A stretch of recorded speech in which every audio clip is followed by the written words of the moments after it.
الرحمن الرحيم رب يسر ولا تعسر تمم لنا بالخير استغفر الله ربي واتوب اليه استغفر الله من كل ذنب واسراف بأدب واتوب اليه اللهم صل على محمد وآل محمد وعجل فرجهم وحمل إمساك الوليدة على حبسها لأجل ثمنها كحبس ولدها على القيمة ينافي قوله عليه السلام فلما رأى ذلك السيد الوليد أجاز البيع الولد. آئین ہماری گفتگو ہو رہی تھی صحت بیع فضولی میں. مصنف علیہ الرحمہ نے کچھ استدلال بیان کیا. ان میں سے دلیل اول عمومات آیا و اطلاقات آیات. اور دلیل ثانی کیا تھی؟ دلیل ثانی صدر من اہلہ ووقع فی محلہ. و دلیل ثالث کیا تھی؟ دلیل ثالث اور وہ بارقی. و دلیل رابع میں ہماری گفتگو ہو رہی تھی کہ صحیح ہے محمد ابن قیس میں. مصنف نے فرمایا شہید اول نے اس روایات کے ذریعے سے استدلال فرمایا ہے، ورنہ میرے نزدیک یہ روایات کیا ہے کہ تامہ نہیں ہیں علی صحت البیع الفضولی. فرمایا کیوں نہیں ہیں؟ اس لیے وقت یناقش علیہ بمناقشات. ان میں سے جو اہم مناقشہ ہے، اہم اشکال یہ ہے کہ یہ جو روایات ہے ظہور روایات الاجازت بعد الرد ہے. ہم نے فرمایا بیع فضولی کس کے اوپر موقوف ہے؟ بیع فضولی اجازت کے اوپر موقوف ہے. اب سوال یہ ہے کون سی اجازت مؤثر ہیں؟ تو فرمایا الاجازت ينقسم الى قسمین. کبھی اجازت قبل الرد ہے تو فرمایا اگر اجازت مالک کی طرف سے معاملے کو رد کرنے سے پہلے اجازت ہو تو یہ اجازت کیا ہے؟ یؤثر اثرہ، یہ مؤثر ہے. اب کبھی اجازت بعد الرد ہے، مالک کی طرف سے معاملے کو رد کیا اور اس کے بعد اجازت آ گئی تو فرماتے ہیں الاجازت بعد الرد لا یؤثر اثرا. کیوں آقا؟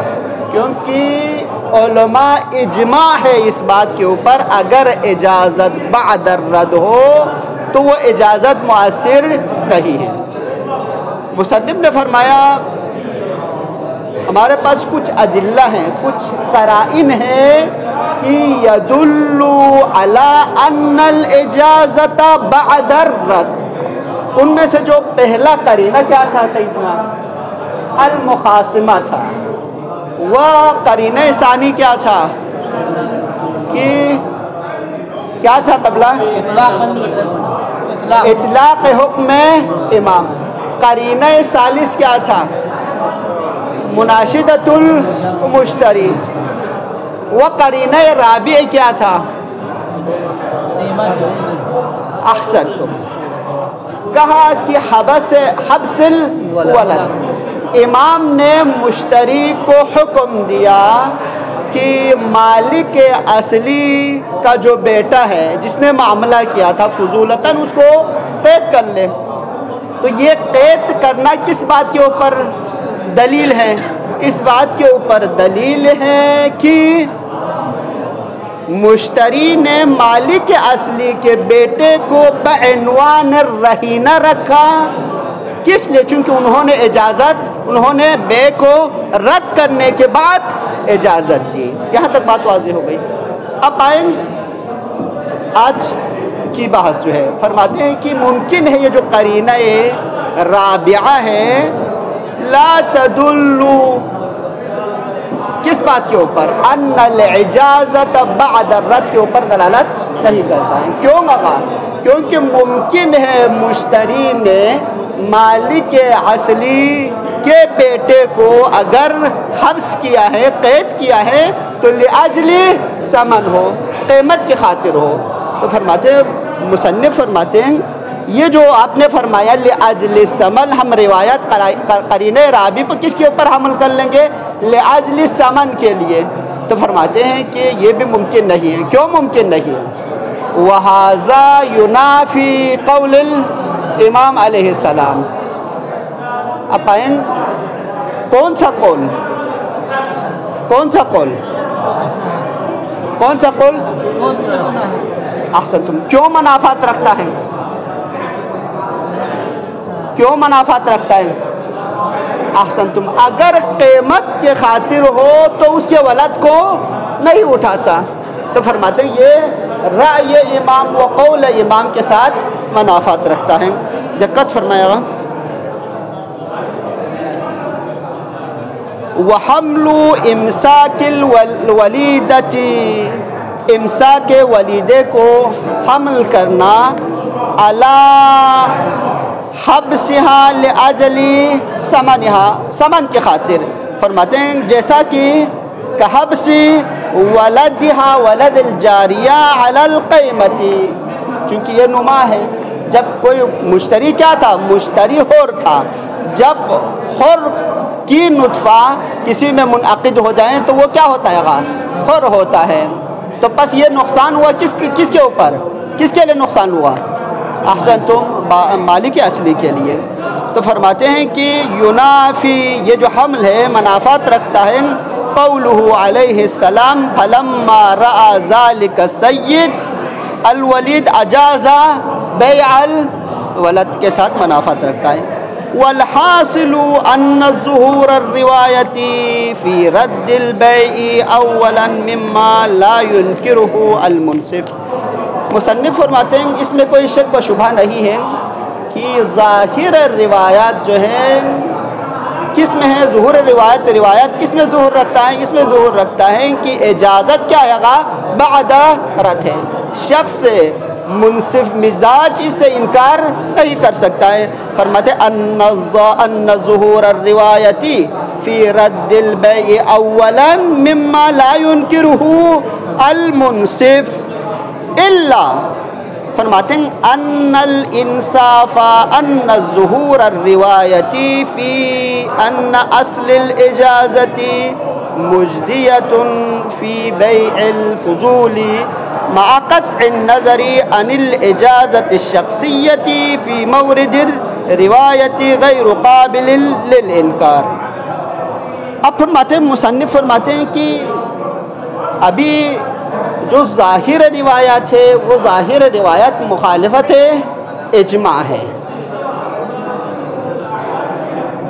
تو پھر بھی علماء نے کیوں استدلال فرمایا؟ تو فرماتے ہیں کہ ممکن ہے کہ فیہ طریقتین.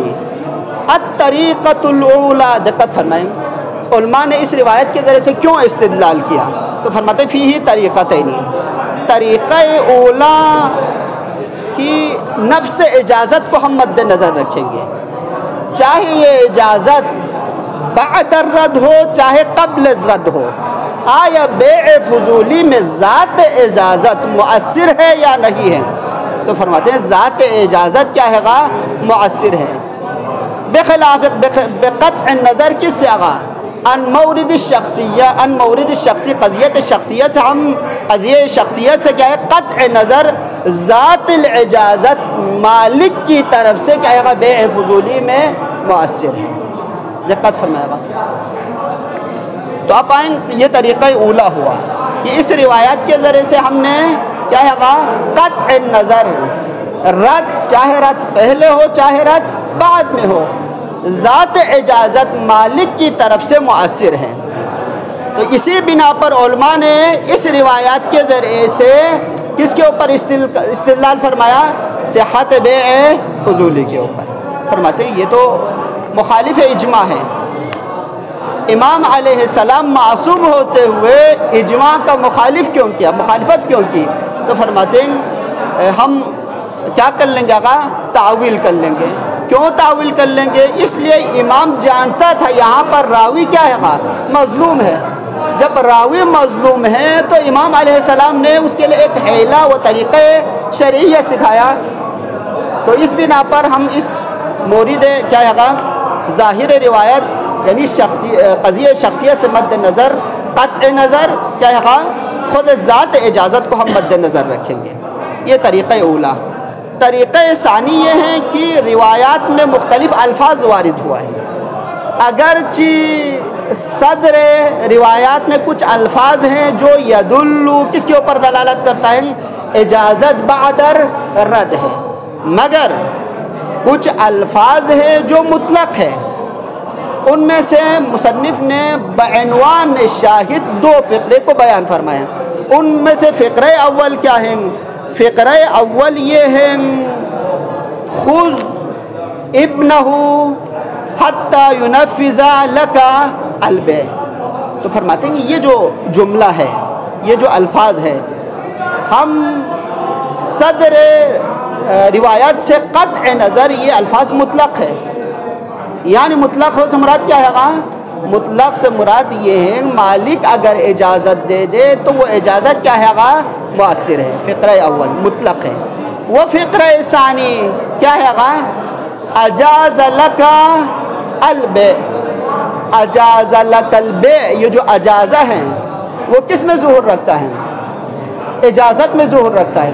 اگر مالک کی طرف سے اگر اجازت مل جائے تو وہ اجازت کیا ہے مؤثر ہے. بس اجازت دینے کے لیے کس کی ضرورت ہے؟ مالک کا ہونا چاہیے. اگر مالک اجازت دے دے تو وہ اجازت کیا ہے مؤثر ہے. تو فرماتے ہیں کہ مصنف نے 2 طریقہ بیان کیا. طریقہ اولا ہم اجازت کو مد نظر رکھیں گے، چاہے یہ اجازت بعد الرد ہو قبل الرد ہو، اجازت ذات اجازت مؤثر ہے.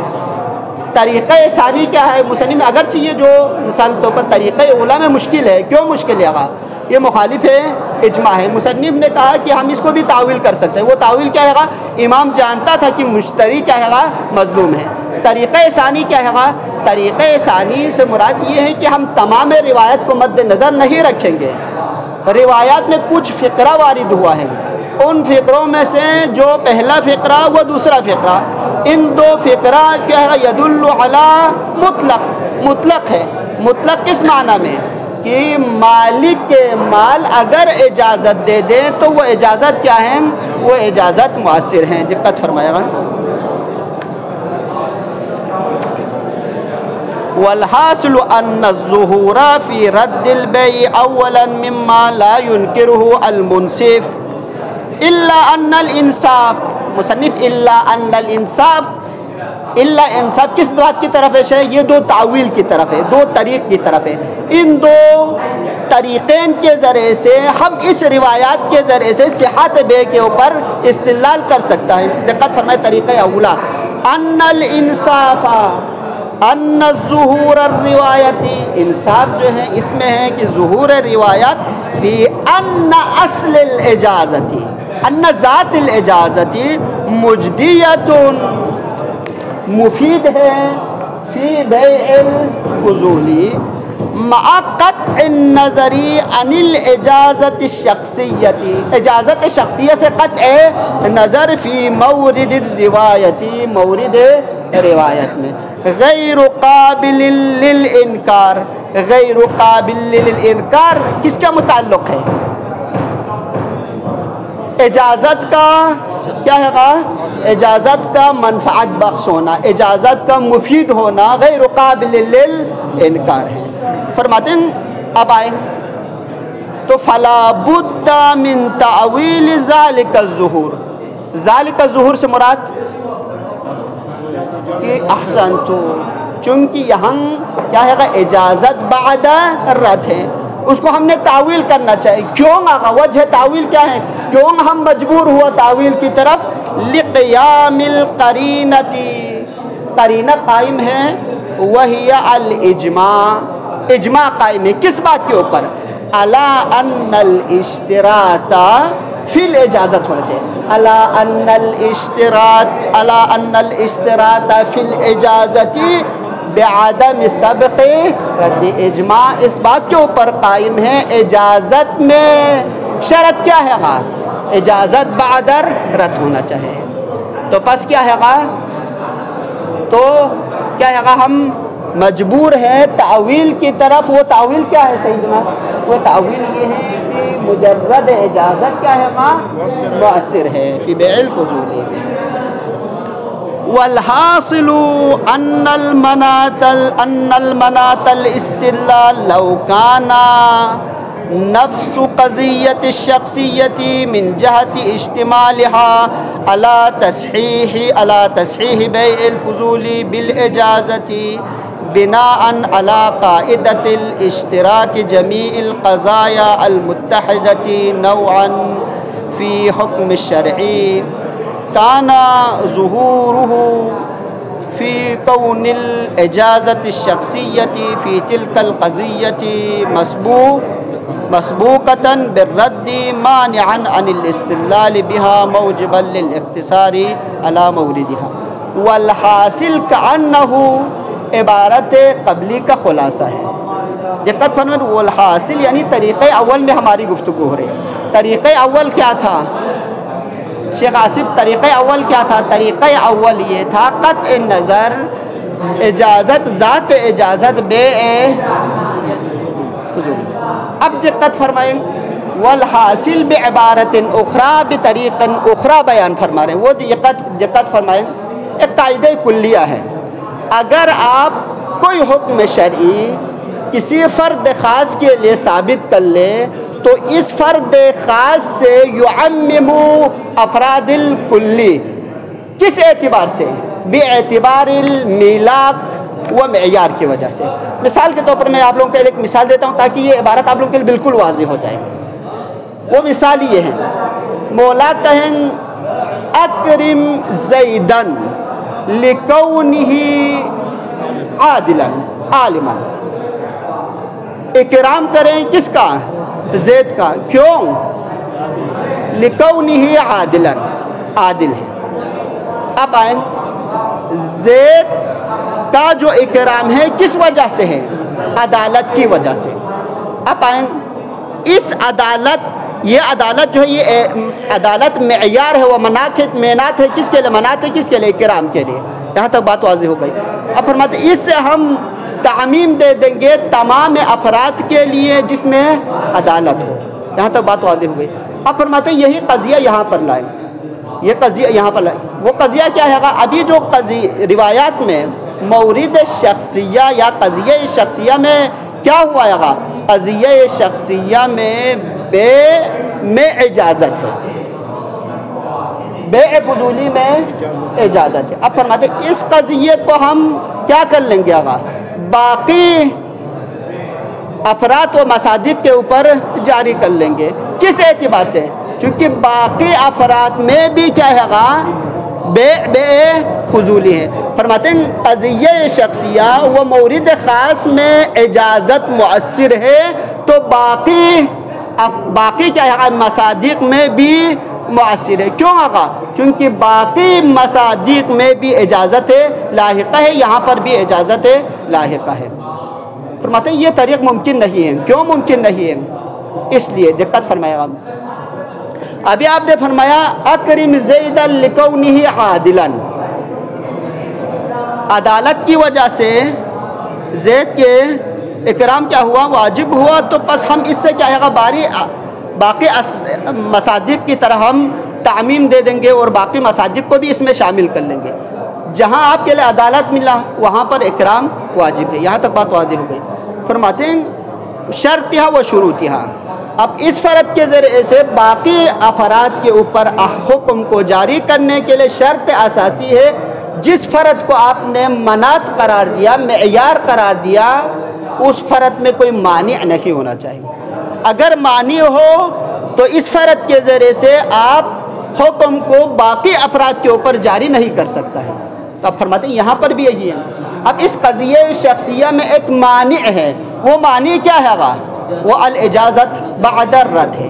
فرماتے ہیں اگرچہ اجازت اس قضیہ شخصیہ میں اجازت ہے مگر اجازت میں کچھ معنی ہے. یعنی اجازت اثر ہونے کے لیے مؤثر ہونے کے لیے معنی ہے. وہ معنی کیا ہے گا؟ الاجازت بعد الرد ہے. تو فرماتے ہیں کہ آپ کیا ہے گا؟ قاعدہ اشتراک کے ذریعے سے قضیہ شخصیہ سے حکم کو باقی افراد کی طرف نہیں لے جا سکتے ہیں۔ دقت فرمائے گا والحاصل ان المناط الاستدلال معیار استدلال لو کان المناط جو ہے نفس قضیت شخصیہ، نفس قضیہ شخصیہ ہو، من جہتی اجتماعہا، کس اعتبار سے مناط جو ہے قضیہ شخصیہ ہو؟ اس اعتبار سے چونکہ قضیہ مشتمل ہے علی تصحیح البے، بے صحیح ہوتا ہے، بے فضولی صحیح ہوتا ہے بالاجازتی، اجازت کے ذریعے سے۔ اجاز لک البے، قضیہ شرطیہ میں کیا ہے گا؟ اس قضیہ شخصیہ میں مناط موجود ہے، وہ مناط کیا ہے گا؟ صحت بے کے لیے جو مناط ہے وہ مناط موجود ہے، وہ مناط کیا ہے گا؟ اجازت ہے۔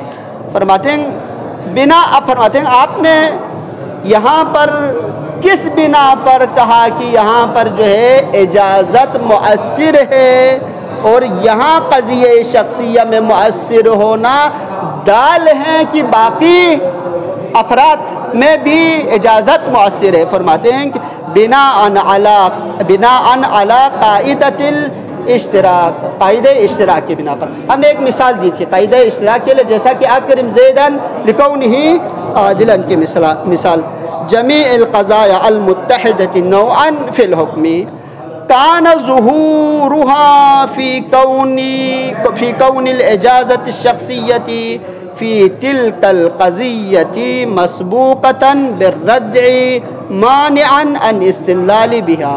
فرماتے ہیں ٹھیک ہے ہم قاعدہ اشتراک کو مان لیتے ہیں، مگر قاعدہ اشتراک میں شرط کیا ہے گا؟ شرط ہے کوئی معنی نہ ہو۔ یہاں پر کیا ہے گا؟ معنی ہے۔ وہ معنی کیا ہے گا؟ احسن تو کہ اجازت کیا ہے گا؟ بعد رد ہے۔ اب جب معنی ہے تو موجباً یہ معنی سبب بنے گا لاختصار علی موردہا، مورد شخصیہ کے اوپر ہم اس کو منحصر کر لیں گے، تو بس اس کے ذریعے سے استدلال نہیں کر سکتا ہے۔